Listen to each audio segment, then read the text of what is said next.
Hey, what's happening? This is Tom from BeyondNerds.com. I got a review today for you of Never Sleep Again, the Elm Street Legacy. Now, this is a 4-hour documentary on the Nightmare on Elm Street film series, the original ones. They brought this out right before the remake. I'm a little late, I know, on this, but the Friday the 13th series did much the same thing with My Name is Jason. I don't know if you saw that documentary. But anyway, real cool documentary. I kind of refer to it as at the beginning, the first two, maybe three Nightmare on Elm Streets, even though Wes Craven was only involved in the first one. It's kind of like Bob Shaye versus Wes Craven. You know, Bob Shaye was one of the big honchos at New Line Cinema. Um, it really goes into depth on how they developed the first movie, how Wes came up with the concept, how they financed it. Uh, Pretty much all the actors come back from all of it. There's some exceptions, like Johnny Depp's not in it, of course, because you know he's too big time. But they do have a clip from inside the actor's studio when he was on that, uh, and he talks about Nightmare on Elm Street. They did a lot of behind the scenes stuff with the special effects. That was really cool on how they did some of the stuff. Because I mean, the late entries in the Nightmare on Elm Street series, I mean, that was they were really pushing the boundaries of practical effects as far as they could go. I mean, it was right before CGI, and they were really pushing the envelope with that stuff.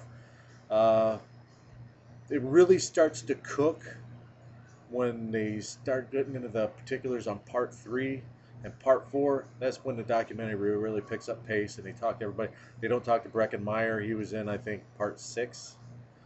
They don't talk to Patricia Arquette.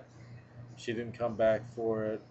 That's pretty much the ones that I mean. They got Rennie Harlan. They got really in deep with him. Um, Everybody in this takes a jab at Bob Shaye. Just about everybody does. A thinly veiled jab. Um, it talks about how Part Five was heavily edited by the MPAA.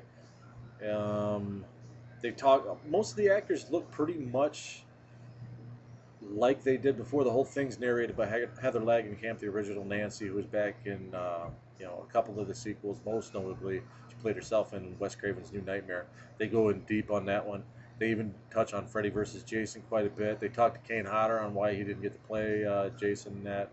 Um, Talks about part four, the Dream Masters, where they really get going about how Patricia Arquette didn't come back. Rennie Harlan was, first time director. Uh, Rennie Harlan has a funny story about how somebody asked him how they brought Freddy back this time, and he said a dog pisses fire on him. If you remember that scene from the movie, it's pretty good. They talk about how the writers' strike and everything happened during that, but the really, really good parts are the behind the scenes stuff, like the waterbed scene in part four. They show Robert Englund bitching. I mean, about how they've done 26 fucking takes and all this other stuff.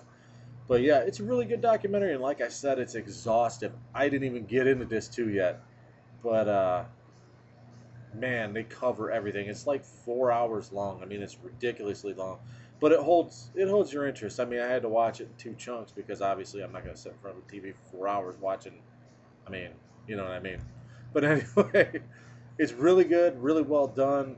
I don't know how I could rate it since it's a documentary and not really an independent film, but I would say really like an 8 out of 10 because I mean, if you're a fan of the series, you'll love it. If you're a hardcore fan of the series, you're gonna love it. If you're a casual fan, you're gonna see some cool things. Like I said, most of the actors look kind of like they did. The girl that played Kristen that replaced Patricia Arquette in part four, they have her on there and she looks all swollen and her lips are like this big, but she's kind of scary looking. But other than that, everything looks pretty cool. And like I said, the behind the scenes stuff and I mean, they talked to Howard Berger in the early days of KMVFX. They talked to there's a couple shows how they had like 6 or 8 makeup artists on once how they did the big things. Wayne Toth did the big mock-ups and everything. They show one cool part. I think it was in part five where they have the Freddy chest with all the lost souls in it and everything trying to get out. And Linnea Quigley was actually one of them, and they show her topless and everything else. But They show a lot of stuff they didn't use. They show some deleted scenes and everything. They touch on how gay Part 2 is, about how unintentionally homoerotic it was. Then they talk to one of the screenwriters, and he says, yeah, it was kind of intentional that we put it in there, but a lot of people didn't get the joke while they were making it. Now they look back and yeah, but anyway, check it out. I'm going to say a solid 8 out of 10. Really good movie. Support independent cinema. Thanks.